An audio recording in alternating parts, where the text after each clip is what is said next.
Bonjour à tous, j'espère que vous allez bien, vous êtes à peu près réveillés, le café est descendu. Le mien peut-être pas encore, donc j'aimerais saluer les redoublants qui sont sur la pelouse derrière. Et puis saluer particulièrement les auditeurs et auditrices de Radio Espérance qui nous suivent en direct, ceux qui ne peuvent pas se déplacer, mais ça tombe bien, la grâce de Dieu, elle est capable de se déplacer à travers les ondes. Un évêque disait il y a quelques années que ces radios devaient être les paroisses des ondes. C'est un privilège vraiment d'être avec vous aujourd'hui. Je suis arrivé hier soir, après une semaine de vacances, et j'ai eu la joie de voir la ferveur qui est la vôtre, la joie. Un des signes, c'est les jeunes. Quand les jeunes de 13, 14, 15 ans, qui en général sont plutôt derrière leur PlayStation ou leur téléphone en train de geeker, comme on dit, sont en train de louer le Seigneur en dansant avec une vraie liberté intérieure, alors là tu te dis, la grâce est vraiment passée. Le Seigneur a vraiment donné des belles choses. Et puis ces rencontres avec vous, beaucoup de confessions très belles où pour beaucoup je ne révèle rien, disent, je me suis déjà confessé mais le Seigneur m'a montré qu'il fallait que je revienne. C'est le signe du passage du Seigneur dans des couches différentes, où à chaque fois il vient plus profondément et il va venir te dire, là on a travaillé ça, maintenant je vais travailler ça, parce qu'on a des étapes dans notre vie. Nous avons eu toutes les étapes depuis le début du festival, autour de la Vierge Marie, qui est celle qui vient emmener, montrer, prendre par la main, conduire. Et Monseigneur le disait à l'instant, c'est étonnant, tout ce que je voulais vous dire en 4 heures, il l'a dit en 10 minutes. Donc vous n'en aurez que 45 minutes, voire moins. Mais c'est tellement juste de dire que Marie, c'est celle qui nous conduit à vivre du Saint-Esprit. J'aimerais ce matin pouvoir vous exhorter, vous encourager un peu, parce que c'est le retour à la maison bientôt. Et normalement, le topo, c'est un peu comme en fin d'une colonie de vacances. On fait un topo de départ en disant, vous avez vécu des grâces extraordinaires. Comment aujourd'hui allez-vous continuer à garder ce feu que vous avez reçu dans ce moment où on était tous ensemble, de ferveur, blablabla. Bla bla. C'est le moment où on choisit de chérir. Oui, promis, je fais du sport. Oui, nous dirons ensemble la prière de consécration à Marie tous les matins avec les enfants qui le désirent. Ça va durer 4 jours, je vous préviens. Et puis, je ferai des efforts alimentaires, et puis j'essaierai de rentrer, et puis vraiment une fois par semaine, on prendra un dîner pour nous, puis la famille, la Vierge Marie au cœur, et donc on prend tous ces engagements-là. Mais soyez lucides, ces engagements-là, ils durent comme le... Enfin, vous voyez, c'est un peu l'aspect de la cotisation en salle de sport qu'on paye en septembre. On la paye en septembre, on y va 2 fois, et puis la 3e fois, on a poney, on ne peut pas y retourner, alors on ne va pas faire de sport, et on se rend compte qu'on a arrêté. Et c'est un vrai problème. Parce que nous avons ces moments de ferveur incroyables qui nous réchauffent, et je suis sûr que ceux qui sont chez eux, qui nous écoutent, ont été réchauffés par les paroles que vous avez entendues, que la grâce de Dieu est passée à travers les ondes jusque chez vous. Mais je sais aussi que ce format ne dure pas. C'est pas ça la vie chrétienne. La vie chrétienne, c'est une relation personnelle de cœur à cœur avec notre Père, qui, parce qu'elle a été abîmée dans le péché originel par nos premiers parents, eh bien Dieu est venu, dans toute sa parole, on le voit, Dieu est venu sauver les hommes en permettant de retrouver avec lui une relation de cœur à cœur. Le salut de Dieu, c'est de nous permettre d'avoir avec lui cette relation. Nous avons des frères et sœurs protestants qui parlent beaucoup de la relation. J'ai la joie d'aller prêcher pas mal avec eux et chez eux. De temps en temps, je parle l'évangélique couramment. Quelques petits mots différents. Mais quelle ferveur chez eux, quel amour du Seigneur. C'est vraiment beau. On a envie de leur dire, manque de Paul, il vous manque quelques trucs, on aimerait vous les partager. Quand ils vous parlent de la relation avec le Père, tu dis, oui, c'est essentiel, mais essayez la relation avec Marie. Au pire, ça ne fera rien. Au mieux, vous tombera dessus et blam, vous serez chamboulé. Vous voyez, c'est ça le grand dialogue. Donc je vous disais, le format comme celui-ci, ce format de prière de session est nécessaire. C'est les 5 jours dont Marthe Robin parlait pour convertir un cœur. Mais parce que le cœur, une fois converti, il est amené à vivre quelque chose d'autre. Il est amené à vivre dans le monde pour que dans le monde, le royaume des cieux soit manifesté. Tout ce que vous avez reçu ici, vous l'avez reçu ici parce que c'est ici qu'il fallait le recevoir. Parce qu'il va falloir non pas donner ce que vous avez reçu, mais donner au monde ce que Dieu veut donner à travers chacune et chacun d'entre vous. Parce que par le baptême, vous êtes prêtre, prophète et roi. Parce que Dieu vous a choisi pour vous mettre dans le monde, parce qu'il voulait passer par vous pour donner quelque chose qui ne passera par nul autre. Voyez cette boule à facettes qui est au-dessus de nous. Voyez, si jamais on mettait de la lumière en plein dessus, même en plein jour, eh bien on verrait apparaître, je fais un clin d'œil comme ça au sonorisateur, si jamais il mettait une grosse lumière sur la boule à facettes en plein jour, eh bien on verrait partout des petites lumières, etc. Eh bien figurez-vous que c'est une image tout à fait idoine, correspondant à la grâce de Dieu qui doit passer par chacune et chacun parmi nous. Quelque chose de Dieu va se révéler au monde par votre personne, à travers votre personne. Pas parce que vous avez une personnalité explosive, géniale, renfermée. Non, ça c'est votre personnalité. Mais par votre personne, Dieu veut passer pour donner quelque chose au monde. Et la question c'est qu'est-ce que je vais donner au monde ? Qu'est-ce que vous allez pouvoir donner au monde ? Qu'est-ce que vous allez pouvoir distribuer au monde ? Et là on se regarde le nombril, on fait, il n'y a pas grand-chose, c'est peut-être un peu gras. Qu'est-ce que je vais bien pouvoir donner ? Qu'ai-je donc que je pourrais transmettre ? Et c'est là où il faut reconnaître que nous avons besoin d'être branchés constamment sur la prise du ciel pour recevoir ce dont le monde a besoin, que nous n'avons pas nous-mêmes, nous ne l'avons pas. Et nous savons en sortant d'une telle session que nous savons que nous ne l'avons pas, et ce que nous avons reçu suffit à peine à nous nourrir et à ce qu'on rentre à la maison avec de la joie pour dire oui, c'est bien. Non, ce que vous avez reçu non seulement vous donne de la joie pour rentrer à la maison, choisissez la joie, mais va vous donner ce dont vous avez besoin pour rentrer dans une ère missionnaire. Passer du comportement habituel de j'ai vécu une session, je vais en vivre des fruits pendant un certain temps et puis à un moment donné il n'y en aurait plus, alors je fais une autre session, à une autre manière de vivre la session, j'ai vécu cette session pour me remplir, pour pouvoir à mon tour devenir évangélisateur, évangélisatrice, missionnaire. C'est pas du tout la même chose. C'est pas à la salle de sport qu'il faut s'inscrire quand on rentre à la rentrée. C'est dans l'équipe missionnaire de la paroisse. C'est dans l'équipe du porte-à-porte, c'est dans l'équipe de visite aux malades. C'est dans l'équipe d'évangélisation, c'est dans l'équipe de catéchisme. C'est dans l'équipe de tel groupe qui va annoncer le Seigneur explicitement. De quoi le monde a-t-il besoin ? Il a besoin du Père du ciel. Il n'en peut plus, il crève de soif. Il a besoin du Père du ciel.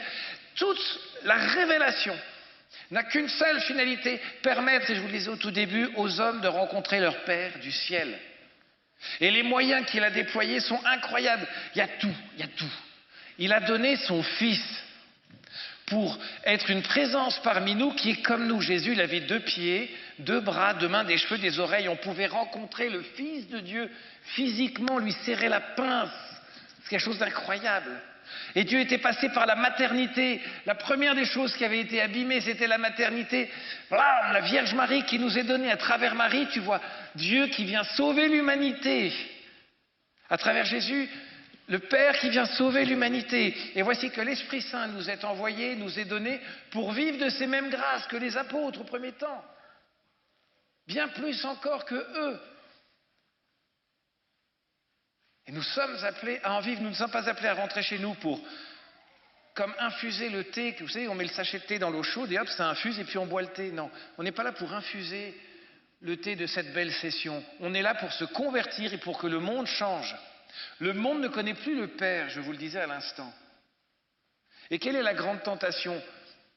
C'est de chercher des pères partout. Si vous avez remarqué, dans l'Église ces dernières années, je peux en parler en tant que frère de Saint-Jean. Là, on est ceinture noire de paternité foireuse. Ça, on est très très bon. Le Père un tel a dit telle chose, je vais vite à son enseignement. Le Père un tel a écrit tel ouvrage. Il arrive. Je vais vite me confesser au Père. Oh, tu te calmes. Vous n'avez qu'un Père, le Père qui est aux cieux. Le reste, ce sont des simili, des petites choses. Notre papa de la terre, s'il était à l'image du Père du ciel, eh bien, on serait mal. Notre papa, celui qui nous a donné naissance, enfin, qui nous a conçus plutôt, est une image du Père dans quelque chose, c'est une facette du Père du ciel. Et l'amour qu'on a reçu de nos papas, il est beau, mais il est abîmé, il est blessé. Et combien ont vécu des choses tellement difficiles parce qu'ils ont confondu leur père de la terre et le père du ciel. Alors certains, à partir de là, ont cherché d'autres paternités. La paternité du prêtre. Le cléricalisme est une arme absolument fabuleuse du démon pour faire croire, pour éloigner de la véritable paternité qui est la paternité du Père. Hein. Il faut qu'il y ait des prêtres. Il faut qu'il y ait cette paternité du prêtre, mais qui n'est qu'une image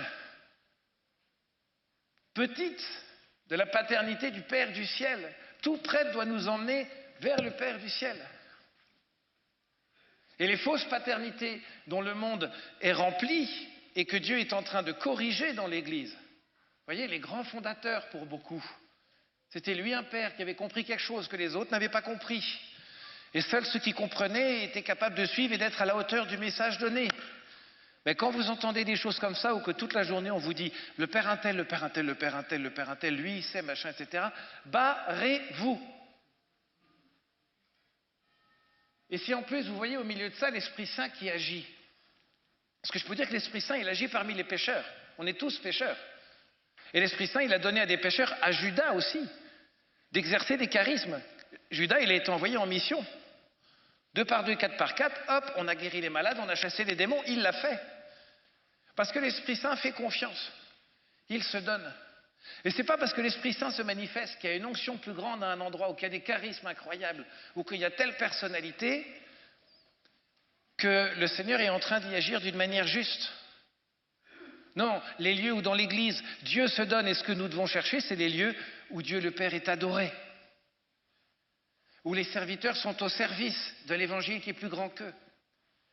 Où nul homme n'est dépositaire, mais où nous sommes tous au service de quelque chose de plus grand. Il ne suffit pas de voir l'action de l'Esprit Saint. Il faut voir l'action de l'Esprit Saint au cœur de l'Église. Il faut que l'Église, vous, nous, soit missionnaire pour que l'Esprit Saint puisse manifester le Père du ciel.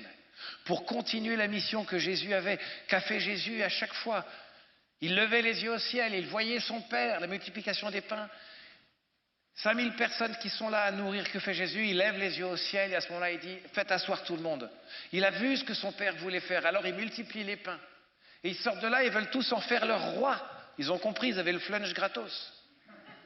Ils voulaient en faire leur roi et que fait Jésus? Il s'en va parce qu'ils n'ont pas compris qu'il n'est que l'intermédiaire. Il n'est que celui qui manifeste son Père du ciel. Or, les hommes n'ont pas voulu le voir. La Vierge Marie est celle qui montre la puissance de Dieu en elle. C'est elle qui manifeste le Père en nous donnant le Fils. La Vierge Marie n'est pas la finalité, c'est le Père du ciel, mais elle est le moyen favori, préféré, voulu, donné. Parce que nos cœurs vont se laisser attendrir par Marie, parce que nos cœurs vont se laisser conduire par Marie pour aller jusqu'au Père du ciel. Là où il y a l'Esprit Saint sans l'Église, ça sent vite la secte. Là où il y a des paternités exclusives, attention, éloignez-vous. Mais là où l'on adore le Père, où l'on vit des sacrements, où on ne suit pas des personnes, mais là où on s'occupe du petit, du pauvre, de celui qui est sans aide, là où on aime son prochain, là ça sent bon. Là ça sent bon l'action de l'Esprit Saint.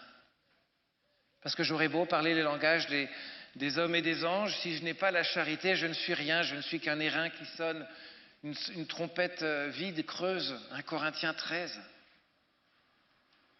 La charité, c'est ce qui fait la vie chrétienne. Vous allez rentrer chez vous, pourquoi? Pour exercer la charité au quotidien. Si vous exercez la charité au quotidien, la grâce vous sera donnée d'être fidèle au Seigneur. Quand vous tombez dans des péchés qui reviennent et qui viennent et qui reviennent, c'est peut-être parce que vous ne pouvez pas ou vous n'exercez pas encore la charité au quotidien. La charité pardonne tout, elle efface tout. Elle permet au Seigneur, c'est la porte d'entrée, elle permet au Seigneur de venir et de transformer notre vie. Alors au lieu de s'inscrire à la salle de sport, on va s'inscrire à la salle de charité. Et on va se dire, tiens, dans cette rentrée, qu'est-ce que je vais faire? avec Marie, on part en mission. Et la première mission, c'est la charité. Qui je vais aimer? Ah non, pas la voisine. Non, mais elle a encore laissé sa poubelle éventrée devant ma porte, mais elle me prend vraiment pour sa boniche, la vieille croûte, là. Rentrée des classes.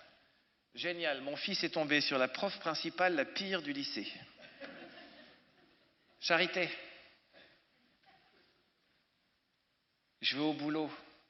Ah, écoutez, j'étais une session sur la Vierge Marie, c'était incroyable. Non, lui, il ne peut pas comprendre, il est trop bête. Charité. Si la charité est ce qui conduit notre vie, tout le reste va venir s'ordonner. C'est assez simple, en fait. Si nous aimons nos frères et sœurs, nous voudrons leur transmettre ce qu'il y a de plus beau. Or, qu'y a-t-il de plus beau?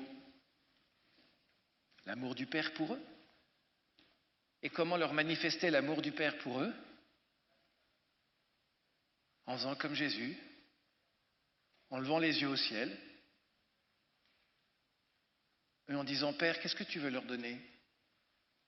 Que veux-tu pour tes enfants? Que veux-tu que moi je fasse pour que tu puisses continuer ta mission auprès de tes enfants? Cette posture-là, figurez-vous, c'est la posture du prophète, que nous sommes par notre baptême. C'est celui qui regarde son père et qui dit, Père, pour tes enfants qui sont là, que veux-tu faire toi maintenant, là maintenant, tout de suite? On ne pose jamais cette question à Dieu. On est là, qu'est-ce que je dois faire? On est dans le faire. Non, non, non, non, pose-toi, demande à ton père, à qui veux-tu dire quoi? Et puis tu pries. Père, quelle tendresse veux-tu donner à qui? À qui? Qu'est-ce que je dois faire? Alors vous priez. Vous priez d'une certaine manière. Vous priez votre ange gardien d'abord, et la reine des anges, la Vierge Marie. Vous priez votre ange gardien, vous savez, entre Dieu et nous, il y a les anges. Pour ceux qui ne le savent pas, il y a 9 catégories d'anges. 7 ou 9? 9. Écart, 9. Entre le Père et nous, il y a 9 catégories d'anges. Et les anges, ils n'ont pas de petites mains, de petites pieds d'oreilles comme nous. Ils ne peuvent pas entendre et voir. Donc Dieu leur donne des lumières. Il éclaire leur intelligence tout le temps. Et ils dialoguent, comme ça. Eh bien, qu'est-ce qu'il faut? Il faut que nous, on rentre dans ce dialogue, pour se caler dessous, pour dialoguer avec nos anges et avec le Père. Dire, Père, qu'est-ce que tu veux? Et là, l'ange, notre ange gardien, va dire à l'archange qui est au-dessus, demande au Père, qu'est-ce qu'il veut? Demande au Père, qu'est-ce qu'il veut? Demande au Père. Vous savez, c'est le téléphone arabe vertical. Sauf qu'à l'arrivée, ça descend bien. Père, qu'est-ce que tu veux qu'il fasse? Dis-lui qu'il prie pour Micheline qui a mal à la jambe. Et là, on est... Oh, j'ai envie de prier pour Micheline qui a mal à la jambe. Mais j'aime pas Micheline. Sa voisine, peut-être, mais Micheline... Il y a une Micheline parmi nous? Micheline! Vous avez mal à la jambe, Micheline, ça va? Vous avez pas mal à la jambe, bon. Est-ce qu'il y a une Cindy? On va changer. Alors, c'est une autre Micheline, hein? C'est pas ça. Alors, on se met à écouter le Seigneur, et ça, c'est ce qu'on appelle la vie prophétique. Première épître aux Corinthiens, chapitre 14. Recherchez la charité. Aspirez aussi aux dons spirituels, surtout celui de la prophétie. Je voudrais signaler qu'il existe dans l'Église des courants non officiels de gens qui disent la vie charismatique est réservée aux tarés du bulbe qui ont besoin d'avoir des guilis-guilis alors que l'oraison suffit. Petite explication de texte. Frères et sœurs, l'oraison, la prière personnelle, le chapelet, c'est pour votre sanctification personnelle.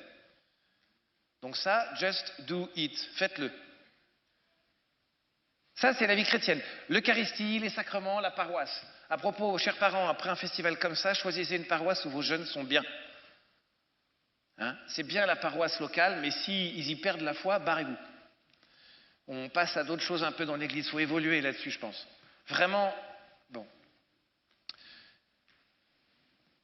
J'ai perdu mon fil. Oui, ben bien sûr. Voilà, merci. J'allais le dire.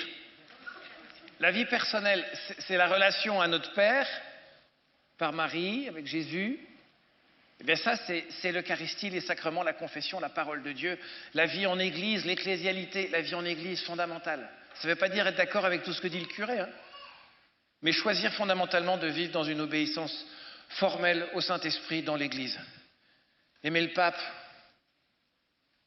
Aimer le pape. Je ne vous demande pas d'être d'accord avec tout ce qu'il dit. Le pape, il a le droit de dire un truc dans un angélus avec lequel vous ne serez pas d'accord, hein. Ça n'engage pas la foi dogmatique de l'Église. Soyez libre dans l'Église, mais tellement libre que vous êtes capable d'adhérer à des choses qui vous bousculent un peu. Quand le pape dit, tiens, on va réfléchir à tel problème. Vous vous souvenez du synode de la Macédoine, de l'Amazonie. Synode de l'Amazonie, on va réfléchir. Alors tout le monde était là, est-ce qu'il va y avoir des prêtres mariés, des trucs comme ça. Les cathos qui font quand même, le pape, il a osé, non mais quand même. Enfin, c'est le pape, mais faut pas non plus qu'il croie que Benoît XVI n'aurait jamais fait ça. Jamais. Mais on est qui, nous? Mais on est libre ou on n'est pas libre? Est-ce qu'on est libre de poser des questions qui gênent et qui dérangent dans l'Église pour trouver des bonnes solutions, parler de toutes choses? Merci. Mais c'est vraiment important, vous voyez, c'est vraiment important. Est-ce qu'on est libre de se dire, c'est vrai, peut-être qu'il faut que je change ma manière à moi de voir la vie chrétienne, de voir ma vie au quotidien, et peut-être qu'il faut que je change ma manière de faire. Ok, il me faut ma vie personnelle de nourriture, de relation avec le Père, mais que vais-je en faire? Eh bien, si je devenais pour le monde ce pourquoi j'ai été baptisé, si je devenais prophète. Et le fondement de la vie prophétique, c'est l'amour. Rechercher la charité, aspirer aussi à tous les dons spirituels, particulièrement celui de prophétie. Celui qui parle en langue, 1 Corinthiens 14 toujours, ne parle pas aux hommes, mais à Dieu. Je vais vous expliquer. Personne ne le comprend. Il dit en esprit des choses mystérieuses. Celui qui prophétise au contraire parle aux hommes. Il édifie, il exhorte, il console. Celui qui parle en langue s'édifie lui-même. Le parler en langue, vous l'avez entendu dans la louange par moment, le chanter en langue, c'est quand on accepte que notre prière ne soit plus une prière formulée avec des mots. Sujet, verbe, complément, Seigneur, j'aimerais te dire dans un premier temps que je t'aime. Deuxièmement, que je t'aime beaucoup. Troisièmement, que j'ai envie, mais je ne sais pas comment te le dire, c'est un peu complexe. De temps en temps, il faut savoir exprimer avec ce qui sort et ce qui jaillit une prière sans nos mots, mais juste avec le sentiment de notre cœur. La parole qu'on voudrait dire, et c'est la prière en langue. De temps en temps, vous les entendez prier ou chanter. Et là, vous vous demandez à quel point le gars est taré devant vous. Sauf que figurez-vous, dans l'Église, pendant très longtemps, on a oublié la prière en langue, qui à un moment donné où le Seigneur nous dit, peut-être pour nous les Français c'est plus dur, tu vois ton cerveau, tu vas mettre sur 0 ou -1 pendant quelques minutes, et tu vas parler avec ton cœur. Tu vas exprimer ta parole. Ça, c'est la prière en langue. Et dès le tout début de la vie chrétienne, la prière en langue est là. Mais nous, on est tellement sages et tellement propres que depuis je ne sais pas combien de centaines d'années, nous n'utilisons pas ce genre de prière limite néo-carolingienne. On ne veut pas, parce que ce n'est pas habituel. Alors qu'en fait, on passe à côté de quelque chose qui nous est donné. Quand la Bible vous dit faites ça et que vous dites non, nous on ne le fait pas, on ne préfère pas, il faut vraiment se poser la question, est-ce bien juste? Certains vous diront, mais attention, il faut discerner. Dans l'Église, on a vu des excès au niveau des charismes, etc. Mais c'est évident. Vous verrez des excès en tout. Quelqu'un qui prend le vélo et qui est bourré, excès. Le vélo n'est pas mauvais pour autant. Quelqu'un qui fait un truc mais qui ne le fait pas bien, vous voyez, il faut qu'on accepte de changer et de bouger pour que le monde d'aujourd'hui il change et il bouge. On a un monde qui n'a plus de paternité, qui cherche des paternités qu'il n'a pas trouvées. Les paternités qu'on s'était créées, comme je vous dis tout à l'heure, se sont toutes effondrées. Beaucoup de grands-pères fondateurs, on a tellement mis la paternité de Dieu à leur place qu'on s'est trompé. Les maternités humaines, elles sont bien attaquées. Heureusement, il nous reste l'Église comme mère et Marie comme mère. Il ne va pas faire à telle personne auprès de qui je suis envoyé. Alors parlez en langue. Parlez à votre ange en langue. Allez-y, ayez l'air cruche. Ça dure 2 minutes. Nous, les Français, je vous disais, on a du mal parce qu'il faut que tout soit... Vous voyez, on a l'impression de jouer au... Il faut qu'on parle en mots croisés, en colonne et en formulaire Excel. Non. De temps en temps, apprenons à prier librement comme ça, à juste sortir notre louange. Mais que cette prière soit une demande, Père, qu'est-ce que tu veux? Donc je prie en langue. Et qu'est-ce qui se passe en retour très souvent? Eh bien, il se passe que le Père du ciel, à travers les anges, va nous indiquer, ça peut être à travers un désir, ça peut être à travers un ressenti, ça peut être à travers une pensée, une image fixe ou quasiment un petit film. Tiens, j'aimerais que tu viennes faire ça pour moi. Ce qui s'est passé à la multiplication des pains. J'aimerais que tu asseyes les gens par groupe de 5000. Tu vas récupérer les pains, les 5 pains et les 2 poissons. Tu vas les multiplier. Seigneur, nous te les offrons. Et tu vas nourrir la foule. Et là, la foule devrait normalement voir que c'est pas toi, mais c'est moi. Alors il faut que le prophète, Jésus, dans cet acte prophétique et miraculeux, se retire immédiatement pour qu'il comprenne, mais c'est pas moi, regardez mon Père. Souvenez-vous, hein, quand le sage montre la lune, le crétin regarde le doigt. Nous, on est là pour montrer le Père et pour s'effacer. Mais il faut qu'on puisse manifester au monde. Ce n'est pas la doctrine de l'Église qui va transformer les cœurs. Il y a besoin de la doctrine, il y a besoin de la tradition, il y a besoin de toute cette structure religieuse qui est si belle, qui est tellement attaquée par tellement qui voudraient n'avoir, je ne veux qu'une relation avec Dieu et c'est tout. Attention, c'est une big tentation ça. C'est pas quelque chose qui construit. C'est beau d'avoir une relation avec le Père. Un cœur à cœur, et on doit l'avoir, cette relation personnelle à Jésus. Faites l'expérience de Jésus, faites l'expérience de Marie, alors votre foi va être béton. Mais vivre la foi dans l'Église, c'est ce qui nous permet de la vivre de manière ajustée. Et de savoir que quand on ne ressent plus ce qu'on a ressenti à un moment donné, eh bien ce n'est pas que notre foi ne va pas, elle est peut-être tout à fait... C'est peut-être juste qu'on est vraiment dans la foi, on ressent moins. On ressent moins, mais ce n'est pas pour autant que Dieu agit moins. Alors, si nous cherchons à manifester le Père au monde, alors on va demander au Père les dons pour pouvoir le faire. La charité et la prophétie. Nous sommes un peuple qui doit être prophétique. C'est le grand mot. Prophétie, vision, etc. Non, mais prophétique au sens biblique du terme. Il faut que par nos paroles, nos actes, nos actions, nous manifestions au monde l'action du Père pour le monde. C'est-à-dire, tu vois ton frère qui va pas bien, va prier pour ton frère. Qu'est-ce que c'est, prière des frères? Tu mets la main sur son épaule, Seigneur, viens visiter Jacqueline. Je te demande de venir apaiser son cœur. Qu'est-ce que vous faites? Un acte de charité. Seigneur, montre-lui combien tu l'aimes. Quoi, Dieu m'aime? Oui. Seigneur, elle est ma sœur. Quoi, je suis ta sœur? Ben oui, on a le même Père. Tu as la dignité de fille ou de fils de Dieu. Ça, c'est pas très compliqué, ça se fait dans l'appart, ça se fait pour vos enfants, ça se fait pour vos parents, ça se fait pour vos voisins, ça se fait partout, auprès des malades. C'est compliqué de prier pour eux, pas juste, je dirais une dizaine de chapelets ce soir, après ma consécration. Non, je m'arrête et je prie pour imposer les mains, ça ne veut pas dire faire un grand salam alek, et non, en imposant, non, mets la main sur l'épaule, prie simplement, Seigneur, je te confie un tel. Merci pour sa vie. Si vous saviez le nombre de personnes qui ont été baignées par des paroles de malédiction, tu ne seras pas à la hauteur, tu n'y arriveras jamais, tu es une honte. C'est difficile de t'aimer, tu sais. Hein. Vas-y, tu peux bien briser l'existence de quelqu'un. Eh bien, il suffit qu'un abruti comme vous et moi, comme moi, vienne poser la main sur l'épaule et dise, alors écoute-moi, j'ai pas une vie géniale, mais vraiment je vais prier pour toi. Et qu'est-ce que je fais? J'invoque l'Esprit Saint sur toi. Seigneur Esprit Saint, viens lui montrer que tu l'aimes. Viens briser toutes les paroles négatives sur sa vie. Mais que fait l'Esprit Saint? Il agit. On a tellement peur de voir l'Esprit Saint agir, on pense même que c'est bien qu'il n'agisse pas. On en est arrivé à un degré d'anesthésie qu'on demande à Dieu des choses en disant de toute façon je te les demande, je ne les aurai pas, et puis c'est ça la foi. Mais si c'est ça la foi, il faut nous en aller. Non, faire confiance, sachez que tout ce que vous demanderez à votre Père, en mon nom, il vous le donnera. Alors évidemment, dans le nom de Jésus, évitez de demander de gagner au loto. Mais dans le nom de Jésus, demandez la conversion personnelle. Seigneur, fais que je change, je ne supporte plus mon mari, fais-moi changer. Pas de mari, mais de moi-même. Vous voyez, c'était cette belle phrase, c'était ce dessin, où je crois que c'est ce qu'a dit Mère Teresa. Quelqu'un qui vient le voir, qui fait oui, quand même, l'avortement, les abus sexuels, l'église, blablabla, ça va pas, blabla, la crise de Milan, blabla, la fin, etc. Et Mère Teresa qui dit, vous avez tout à fait raison.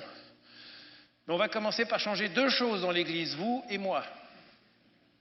Mais si nous acceptons de changer, de nous remettre en cause, de ne pas repartir comme on est arrivé, de changer, d'avoir une nouvelle année, une nouvelle manière de faire, le Seigneur va pouvoir faire quelque chose. Mais si on ne veut pas, il ne pourra rien faire. Alors vous pourrez... Vous voyez, pourquoi est-ce qu'il faut qu'on change? Simplement pour être plus réceptacle de sa grâce, pour pouvoir la manifester au monde.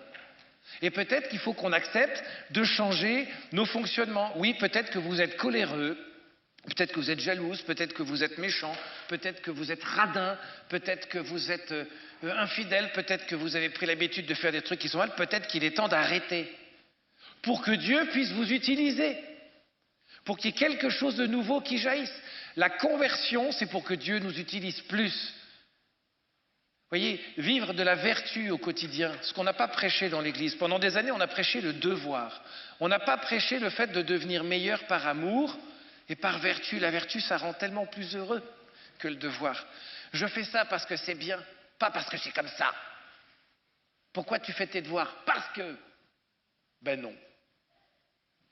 Parce que c'est bien. La liberté, le véritable choix dans notre vie, de faire les choses parce qu'il faut que Dieu se manifeste au monde, c'est ça le moteur. Pas parce que je dois le faire. C'est pas parce que je suis prophète qu'il faut que je prophétise, non. C'est parce que le monde est en train de crever de faim et crever de soif de l'absence de Dieu que je dois changer, que je dois me transformer, que je dois demander à l'Esprit Saint de me changer pour que je puisse manifester au monde l'Esprit Saint. Sinon, qu'aurais-je fait de tous les talents qu'on m'a donnés? Peut-être que les grâces que vous avez reçues pendant ce festival, elles sont juste suffisantes pour changer. Il y a le cœur qui a commencé à se convertir, maintenant il y a tout le reste qu'il faut emmener dans la conversion. Et c'est la conversion missionnaire, il va donc falloir devenir missionnaire. Alors on va demander au Seigneur de faire de nous des prophètes, parce que le prophète voit son frère qui est dans la souffrance, qui a besoin d'entendre une parole qui l'exhorte, se tourne vers le Père et dit « Père, qu'est-ce que je dois faire? À qui Et le Père lui parle. « Va faire ceci en mon nom. Alors vous irez prier pour un tel. Alors il y aura telle parole. » Vous avez entendu ces paroles de connaissance? C'est pas juste pour faire joli ou pour montrer que c'est un lieu super cool. C'est pour vous dire, regarde comme le Père aime ses enfants. Ça manifeste l'amour du Père, mais il faut passer de la main du Père qui montre au cœur du Père. Tous ces signes auxquels certainement le Père veut vous faire goûter d'une manière ou d'une autre, à travers les charismes qu'il veut donner à chacune et à chacun, des charismes différents, des charismes de service, des charismes d'action, des charismes de miracle, des charismes prophétiques. Si vous êtes prophète, le Seigneur vous montrera ce que vous devez faire. Il vous taillera sévèrement, je peux vous le garantir.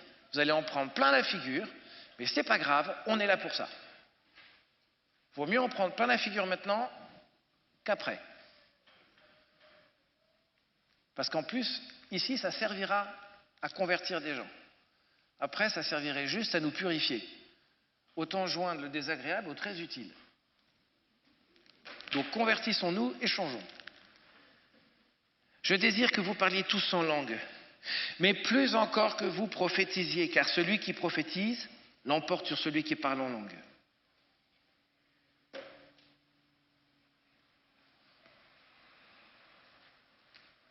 Le monde d'aujourd'hui a besoin de voir le Père. La paternité est attaquée. La maternité est attaquée. C'est pas pour rien. Hein.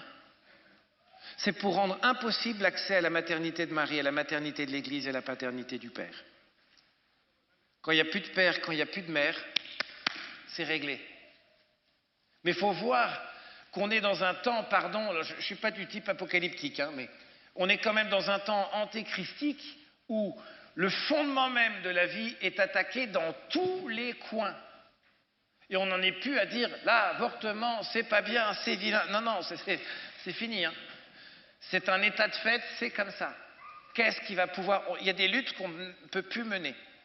On n'a plus la force, on n'est pas audible, on n'est même pas crédible. On nous dit, mais vous avez encore ça comme combat, mais vous êtes des nazes. Est-ce qu'on va continuer à combattre sur des dossiers où on ne peut rien faire, ou bien est-ce qu'on va continuer à se mettre à combattre par les armes spirituelles qui nous sont données? La tendresse du Père pour le peuple de Dieu.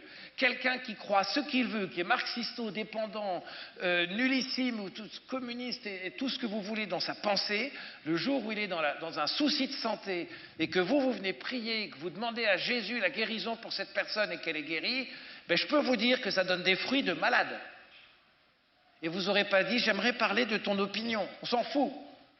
T'es blessé. T'es ma sœur, t'es mon frère, je prie pour toi et je demande la guérison. Mais figurez-vous que quand on fait ça, que fait le Seigneur? Il donne. Sauf que nous, on n'ose pas faire ça, on dit je prierai pour toi plus tard. Non, non, faut y aller, faut se mouiller. Oui, oui, au bureau, ton voisin va pas bien, tu le fais venir dans ton bureau, tu dis je peux faire une prière pour toi maintenant? D'abord, il va se demander vous n'êtes pas un peu bizarre, et puis il verra que c'est le cas. Et vous ferez cette prière, il repartira en disant waouh! Et vous laissez faire le Seigneur, vous faites la prière et vous laisserez faire le Seigneur. C'est fini le cateau qui témoigne par son absence. Grain de blé qui tombe en terre. Ouais, t'es tombé, et t'es mort, t'as crevé. C'est fini. C'est pour l'instant les cathos qui doivent évangéliser le monde par l'intelligence, super, mais c'est trop fort selon moi, hein, c'est trop fort. Le mainstream, le courant de pensée qui nous rend inaudibles a réussi. Ça, c'est gagné, c'est gagné. Alors on va garder l'enseignement catholique pour nos enfants, pour qu'ils aient les valeurs, etc. Super, mais ça, c'est plus ça. Maintenant, la mission, c'est convertir le monde. Et c'est un combat. C'est le combat final. It's a final countdown pour les jeunes. C'est le combat final qui est en train de se mener dans l'Église. Ça va être entre la manifestation de la gloire de Dieu qui va faire que les gens vont rencontrer Dieu et qui vont être amenés dans le monde à rendre des comptes sur leur conversion. Et beaucoup vont tout perdre. Les premiers chrétiens, qui étaient des juifs, qui se sont convertis, qui ont suivi Jésus, ils ont tout perdu. Donc oui, on va aller évangéliser des gens qui risquent de tout perdre. Parce qu'ils seront passés d'un état de pensée fondamentalement dans le mouvement du monde à un état qui est dans le mouvement du ciel et que le monde refuse. Alors ils perdront beaucoup. Combien de gens aujourd'hui, parce qu'ils ne font pas partie de groupes de pensée qui se retrouvent le samedi soir, ou de groupes combien de gens ne peuvent plus avancer parce qu'ils ne sont pas dans ces lieux-là? Mais comme ils ont rencontré le Christ, eh bien leur vie elle est transformée. Mais il y a des choses qui ne peuvent plus vivre. Alors oui, nous allons être responsables de gens qui vont perdre des choses sur cette terre. Moi qui habite en Provence, les Saintes Marie, Marthe, Marie-Madeleine, etc., on connaît bien l'histoire, ils ont tout perdu. On les a foutus dans un bateau, on a voulu les tuer, on les a lâchés au milieu de la Méditerranée et ils sont arrivés sur une plage parce que l'ange les a envoyés pour évangéliser. Voici ce à quoi nous sommes appelés. Pas être une bonne famille catho. Aucun intérêt, c'est fini, c'est terminé. Maintenant, c'est le combat avec la grâce de Dieu et les armes de Dieu pour que les âmes soient sauvées. La Vierge Marie ne nous envoie pas pour qu'on soit gentil. Elle nous envoie pour qu'on manifeste le Père aux hommes. Tant qu'ils ne connaîtront pas leur Père, ils continueront à consommer. Ils continueront à adorer des idoles. L'argent, le pouvoir, le sexe. Ils continueront à croire dans des choses qui sont fausses. Il n'y a rien après la vie. La lumière s'arrête, profite au maximum, consomme. Le ministre de l'économie, il y a 2 jours, qui dit « Je ne cesse de dire aux chrétiens, consommez, consommez, consommez, consommez. » Enfin, pas aux chrétiens, aux gens. Consommez. Et il ne comprend pas des gens qui disent « Mais on n'a pas envie.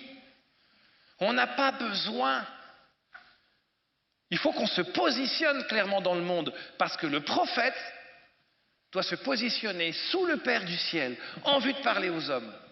Il ne se positionne pas dans le monde pour être bien vu. C'est bon, là, il m'écoute. Mais laisse tomber, il ne t'écoute pas. Tu peux être un beau parleur, tu vas parler un peu et ça n'ira pas plus loin. En revanche, guérissez les malades, chassez les démons, ressuscitez les morts. Qui a déjà ressuscité un mort? Ben oui, mais moi, j'en ai pas encore vu de résurrection des morts et je vous avoue que ça me manque. Des guérisons de malades, j'en ai vu plein. Ma survie en est déjà un signe. Des choses, des conversions, c'est fabuleux, des miracles ou plein. Mais depuis qu'on prie l'Esprit Saint, il y a ça. Depuis qu'on dit Seigneur, là, il faut que tu nous équipes. Alors, dans les freins à ce renouveau dans l'Église, à ce renouveau prophétique de nos vies, J'en vois plusieurs. Je vois le premier, c'est les témoignages de ce qui s'est passé dans l'Église pendant des décennies. Il y a eu des grands renouveaux dans l'Esprit Saint. Et beaucoup de ces grands renouveaux dans l'Esprit Saint se sont transformés en mouvements sectaires. Et je vais vous dire pourquoi, c'était l'absence de l'Église. On peut lire dans l'histoire de tous ces mouvements que là où l'Église n'a pas pu être présente, n'a pas su être présente, n'a pas voulu être présente, à travers les prêtres, les évêques, tous ceux qui devaient être là, pour plein de raisons, là où on n'a pas laissé l'Église accéder à ces renouveaux, eh bien à ce moment-là, le feu est parti dans tous les sens. Vous voyez, l'Esprit Saint, qu'est-ce qu'il fait? Imaginons que l'Église soit ce tapis rouge. On imagine. Eh bien régulièrement, l'Esprit Saint, il sort et il fait une grosse flamme. Que doit faire l'Église? Elle sort tout de suite, elle vient entourer cette flamme, pour accueillir cette flamme, comme dans le manteau de Marie, pour dire ce jaillissement de l'espérance, il doit être là. Et regarde, tout ça, ça t'amène dans l'Église, au Père du ciel. Et quand l'Église n'a pas fait ça, vous avez des hommes et des femmes qui se sont retrouvés tout seuls, avec des jaillissements du Saint-Esprit, et c'est parti en cacahuète. Donc c'est pas parce qu'il y a eu des excès dans le monde charismatique, du renouveau du Saint-Esprit ces dernières 50 années, qu'il ne faut pas le vivre, bien au contraire, mais il faut le vivre d'une manière juste, avec notre mère l'Église, avec nos pasteurs, qui sont là pour donner des visions. C'est bien ça qu'il faut, pour donner des discernements, non pas fondés sur la peur, mais sur l'audace et sur le bon sens.